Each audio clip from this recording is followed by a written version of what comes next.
এই মুহূর্তে পাওয়া সবথেকে বড় খবর, শিয়ালদহ স্টেশনের কাছে ভয়াবহ আগুন। স্টেশনের বাইরে ফুড কোর্টে আগুন লেগেছে বলে ঘটনাস্থল থেকে জানা যাচ্ছে। ঘটনাস্থলে পৌঁছেছে দমকলের 3টি ইঞ্জিন।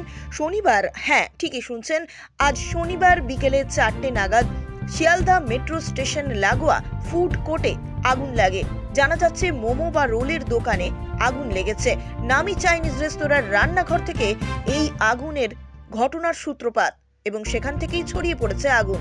অফিস ফেরত সময়ে শিয়ালদহ স্টেশন চত্বরে আগুনের জেরে চরম আতঙ্ক ছড়ায়। হুড়োহুড়ি শুরু হয়। শিয়ালদহ স্টেশনে যে জায়গায় আগুন লেগেছে সেখান থেকে দ্রুত আগুন ছড়াতে পারে বলে আশঙ্কা করা হচ্ছে।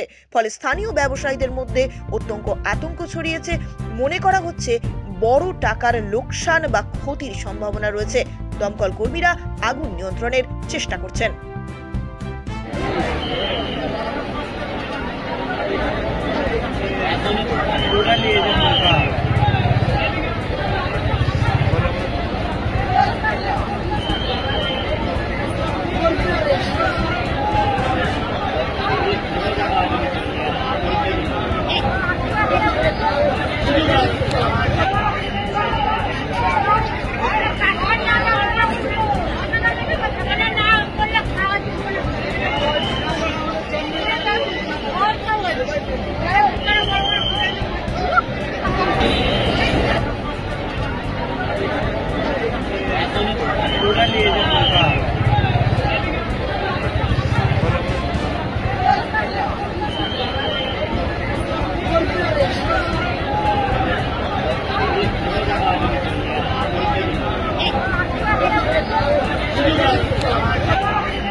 Gracias.